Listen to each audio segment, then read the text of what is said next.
प्रदेश में टूटा कोरोना का रिकॉर्ड, 16,700 नए मामले, वहीं 207 संक्रमितों की मौत। वन मंत्री ने कबीरधाम जिले में कोरोना संक्रमण की स्थिति की समीक्षा, जिला कलेक्टर को दिए उचित व्यवस्था के निर्देश। कोरोना और कुपोषण को हराने मैदान में उतरी आंगनबाड़ी कार्यकर्ता और सहायिका, घर घर पहुंच दे रहे रेडी टू ईट। सावनार से एसआई का किया नक्सलियों ने अपहरण, पत्नी ने लगाई रिहाई की गुहार। और नेता प्रतिपक्ष धर्मलाल कौशिक ने कहा, सीएम को बुलानी चाहिए कैबिनेट बैठक, कोरोना मामले पर हो चर्चा। छत्तीसगढ़ में कोरोना वायरस संक्रमण का ग्राफ थमने का नाम ही नहीं ले रहा है। अब तक 6 लाख से ज्यादा लोग संक्रमित हो चुके हैं। आज 16,750 नए मरीज मिलने की पुष्टि हुई है। प्रदेश में लगातार बढ़ती संक्रमित मरीजों की संख्या चिंताजनक है। अब छत्तीसगढ़ में कुल एक्टिव 1,21,555 हो गए हैं। आज 16,750 नए कोरोना पॉजिटिव मरीजों की पहचान हुई है। वहीं 15,051 मरीजों को डिस्चार्ज मिला है। राज्य में स्वस्थ होने के बाद रिकवर हुए मरीजों की संख्या 4,77,339 है। आज कोरोना से कुल 207 मौतें हुई हैं। स्वास्थ्य विभाग के आंकड़ों के मुताबिक कुल 6,467 लोगों की मौत हुई थी, जबकि आज मौत का आंकड़ा 6,674 पहुंच गई है। इस प्रकार प्रदेश में कुल 207 लोगों की मौत हुई है। वन मंत्री मोहम्मद अकबर ने राजधानी के शंकर नगर स्थित अपने निवास कार्यालय में वर्चुअल बैठक के माध्यम से कबीरधाम जिले में कोरोना संक्रमण की स्थिति की समीक्षा की। उन्होंने बैठक में चर्चा करते हुए कबीरधाम जिले के कलेक्टर को कोविड-19 से संक्रमित मरीजों के बेहतर इलाज के लिए हर आवश्यक व्यवस्था सुनिश्चित करने के निर्देश दिए। इसके तहत उन्होंने अस्पतालों के आवश्यक संसाधनों को बढ़ाने सहित उनकी शीघ्र आपूर्ति सुनिश्चित करने के लिए भी निर्देशित किया है। गौरतलब है कि वन मंत्री अकबर स्वयं होम आइसोलेशन में रहते हुए दूरभाष से कोरोना संक्रमण की स्थिति के बारे में प्रतिदिन समीक्षा करते रहते हैं। उनके प्रयासों का परिणाम है कि कबीरधाम जिले में कोई भी संक्रमित व्यक्ति चिकित्सा सुविधा से वंचित नहीं है। उन्हें ऑक्सीजन युक्त बेड का अभाव भी नहीं हुआ है। उन्होंने समीक्षा के दौरान टेस्टिंग किट, रेमडेसिविर, स्टेरॉइड और ऑक्सीजन आदि जिन दवाइयों की व्यवस्था जिला स्तर के प्रयासों से संभव नहीं हो रही है, उनकी भी व्यवस्था उच्च स्तर से शीघ्र करने के लिए आश्वस्त किया। कोविड-19 की दूसरे लहर के संक्रमण को रोकने और राज्य शासन द्वारा जारी कुपोषण के खिलाफ अभियान को एक साथ चलाते हुए कबीरधाम जिले के आंगनबाड़ी कार्यकर्ता और सहायिका मैदान में उतर आई हैं। इन आंगनबाड़ी अमलों द्वारा आंगनबाड़ी में दर्ज बच्चों के घर पहुंच बच्चों में कुपोषण से लड़ने की क्षमता विकसित करने वाले पौष्टिक आहार रेडी टू ईट वितरण किया जा रहा है। वहीं घर घर पहुंचकर बच्चों के माता पिता और घर के बुजुर्गों से भेंट कर कोविड-19 कोरोना वायरस के दूसरे लहर के संक्रमण को रोकने और कोरोना वैक्सीनेशन कराने के लिए भी प्रेरित कर रहे हैं।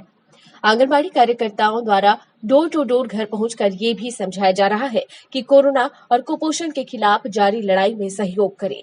बच्चों को पौष्टिक आहार रेडी टू ईट का सेवन कराएं और घर से बड़े बुजुर्ग अनावश्यक रूप से घर से बाहर ना निकले। घर के सभी सदस्य कोरोना वैक्सीनेशन जरूर कराएं। घर से बाहर निकलते समय सामाजिक भीड़ वाली जगहों में जाने से बचें और मास्क लगाकर ही घर से बाहर निकले।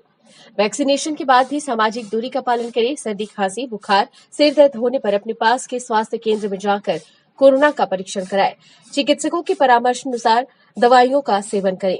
बता दें, कबीरधाम जिले में 1,685 आंगनबाड़ी केंद्रों के माध्यम से आंगनबाड़ी कार्यकर्ता और सहायिकाओं के द्वारा हितग्राहियों के घर घर पहुंचकर उन्हें रेडी टू ईट का वितरण और कोरोना से बचाव के लिए जागरूक किया जा रहा है। जिले में 95,000 ऐसे हितग्राही हैं जिन्हें घर पर ही रेडी टू ईट पहुंचाकर दिया गया है। बीजापुर के सावनार में एसआई मुरली ताती का नक्सलियों ने अपहरण कर लिया है। जवान का अब तक कोई सुराग नहीं मिल पाया है। इस बीच जवान के परिजन और पत्नी ने नक्सलियों से अपने पति को छोड़ने की अपील कर रहे हैं। गंगालूर के सावनार से अगवा हुए एसआई का अब तक पता नहीं चल सका है। एसआई की पत्नी ने नक्सलियों से अपील करते हुए कहा कि उनके पति को छोड़ दे, उन पर परिवार की बहुत सारी जिम्मेदारियां हैं। जवान की पत्नी ने आम लोगों के साथ समाज के वरिष्ठ और प्रतिष्ठित लोगों से भी मदद की अपील की है। गंगालूर थाना क्षेत्र के पालनार के रहने वाले एसआई मुरली ताती का बुधवार को नक्सलियों ने अपहरण कर लिया है। वे जगदलपुर में पदस्थ हैं। अब तक उनका कोई सुराग नहीं मिल पाया है। वो गांव अंदर चले गए हैं करके, तो हम उन्हीं के रिहाई के लिए मेरे पूरे परिवार के साथ मैं गांव में आई हूं। तो मैं यही जनता से यही अनुरोध करती हूं कि जनता मेरे पति को रिहाई करने में मेरी मदद करें। और माओवादियों से भी यही अपील करती हूँ कि मेरे पति के मानसिक संतुलन को देखते हुए भी और मेरे छोटे छोटे बच्चे और मेरी परिस्थिति देखते हुए उनको रिहाई करने में मेरी मदद करें। भाजपा के वरिष्ठ नेता और छत्तीसगढ़ विधानसभा के नेता प्रतिपक्ष धर्मलाल कौशिक ने राज्य के स्वास्थ्य मंत्री टीएस सिंहदेव के बयान पर निशाना साधा है। कौशिक ने कहा कि सरकार को कैबिनेट बैठक बुलाकर जल्द ही कोरोना के मामले बढ़ने की आशंका पर तैयारी पर चर्चा करनी चाहिए। उन्होंने ये भी आरोप लगाए कि प्रदेश में स्वास्थ्य सुविधा दुरुस्त नहीं है और ऑक्सीजन और न बेड मिल पाने से लोगों की मृत्यु हो रही है। दरअसल बुधवार को मीडिया से चर्चा में सिंहदेव ने कहा था कि प्रदेश में संक्रमण का आंकड़ा 18 लाख तक पहुंच सकता है। जांच का दायरा बढ़ाने पर संक्रमितों की संख्या बढ़ेगी। कोरोना की पहली लहर की तुलना में इस बार संक्रमण 4 गुना ज्यादा है। और जिस प्रकार से बड़ा बयान आया कि 18 लाख बढ़ने की संभावना है और गति भी इससे 3-4 गुना बढ़ने की संभावना है, इसको लेकर के एक छत्तीसगढ़ में दहशत का और भय का वातावरण बन गया है। ऐसे में स्वास्थ्य मंत्री जी से मैं मांग करूंगा कि तत्काल उनको बैठक बुलानी चाहिए और मुख्यमंत्री जी के साथ बैठ करके या कैबिनेट की बैठक बुला करके कि गति जो बढ़ेगी 3-4 गुना, उससे निपटने के लिए सरकार क्या तैयारी कर रही है। कोरोना महामारी से जहां राजधानी सबसे ज्यादा प्रभावित है, वहीं एक और प्राइवेट अस्पतालों की मनमानी चल रही है। ऐसा ही एक मामला गुढ़ियारी में सामने आया है, जहां पर संजय नामक व्यक्ति, जिसकी उम्र 40 वर्ष थी, पीठ में दर्द होने के कारण कल्याण जी हॉस्पिटल में डॉक्टर को दिखाने गया। डॉक्टर ने देखने के बाद भर्ती करने को कहा। 8 दिन तक इलाज चला। इस दौरान कोरोना बताया गया। उसके बाद उसकी तबीयत बिगड़ने लगी। गरीब उस परिवार से डॉक्टर ने 3 लाख तक उसके घर वाले खर्च कर सके। उसके बाद में उसकी हालत बिगड़ने लगी तो परिजनों के मरीज को घर ले जाने लगातार दबाव बनाता रहा। 12 दिन डॉक्टरों की लापरवाही के चलते युवक की मौत हो गई। बसंत अग्रवाल समाज सेवक ने भी उस पीड़ित परिवार के लिए डॉक्टर से मिलकर बात कही और गुड़ियानी निवासी हॉस्पिटल में जमकर हंगामा भी किया। गरीबों का खून चूसना बंद करो। कल्याण हॉस्पिटल मुर्दाबाद, मुर्दाबाद, कल्याण हॉस्पिटल मुर्दाबाद, मुर्दाबाद। गरीबों का खून चूसना बंद करो, बंद करो। 2 लाख पैसा खत्म करने का बंद करो, बंद करो, बंद करो। डॉक्टर के स्टाफ वाले पूरे यही डेली एक फ़ोन करते थे सिर्फ कि ले जाओ, आप ले जाओ। क्यों ले जाना ये नहीं, और ये इतना पैसा जमा करना, उनको 30,000 40,000 डेली जमा करने के लिए बोलते थे। वो बेचारी कहीं से भी कर्जा ला ला के, वो तो 80,000 रुपये मेरे सामने बसंत अग्रवाल ने दिया है। कुछ नहीं हुआ था उनको, खाली कमर में दर्द था। रोज रोज पैसा मंगाए लेकिन इलाज नहीं किए, खाली पैसा मंगाते थे और कुछ दिन बाद 2-4 दिन बाद बोलते डिस्चार्ज करो, रोज धमकी देते थे मेरे को। छत्तीसगढ़ में कोरोना की स्थिति काफी चिंताजनक है। कोरोना मरीजों की स्थिति भी दयनीय होती जा रही है। कोरोना मरीजों के लिए रेमडेसिविर इंजेक्शन जीवनदायक बन गया है। इसी कड़ी में मरीजों के परिजन रेमडेसिविर के लिए जद्दोजहद में जुटे हुए हैं। छत्तीसगढ़ के सबसे बड़े अस्पताल मेकाहारा स्थित रेड क्रॉस मेडिकल में रेमडेसिविर इंजेक्शन मिलता है, लेकिन 24 घंटे से मेडिकल स्टोर बंद है। ऐसे में मरीजों के परिजन दर दर भटकने को मजबूर है।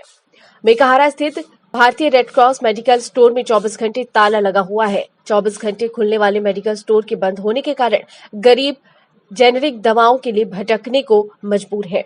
रेमडेसिविर इंजेक्शन के काउंटर बनने के बाद रेड क्रॉस मेडिकल स्टोर बंद है। गरीबों की जेब काट रहा काला बाजार। रेड क्रॉस मेडिकल स्टोर में इंजेक्शन की आस में लंबी लंबी कतारें लगी रहती हैं।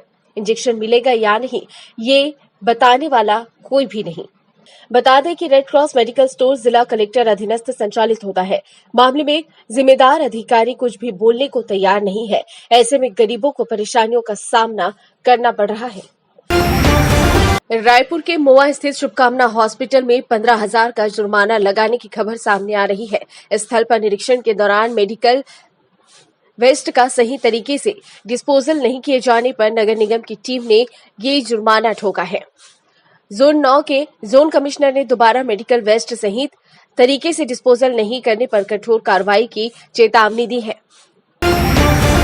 तेजी से बढ़ रहे कोरोना वायरस की रफ्तार को काबू में रखने और नागरिकों को कोरोना से बचाने की दृष्टि से रायपुर जिले में लॉकडाउन लगाया गया है। ऐसे समय में ऐसे भी अनेक परिवार और नागरिक हैं जिन्हें अपने 2 वक्त की रोटी का इंतजाम करना कठिन था। आर्थिक तंगी होने के साथ साथ उनके पास राशन की भी कमी थी। ऐसे जरूरतमंद नागरिकों और परिवारों को सहायता करने के लिए रायपुर के स्वयंसेवी संगठनों और नागरिकों का उत्कृष्ट जज्बा और प्रयास देखने को मिल रहा है। लॉकडाउन लगने के बाद 10 अप्रैल से अभी तक करीब 1,34,000 लोगों को भोजन के पैकेट उपलब्ध कराए हैं। ये सिलसिला लगातार जारी है और स्वयंसेवी संगठनों ने प्रतिदिन 10,000 भोजन पैकेट वितरण की व्यवस्था करने का बीड़ा उठाया। राधास्वामी सत्संग व्यास, शिव शक्ति महाराष्ट्र मंडल, मानव कल्याण परिषद, कुछ फर्ज हमारा भी, चारामोती foundation, Sant Nirankari, student support and welfare association, Shri Rajkamal Tejwani ऐसे ही स्वयंसेवी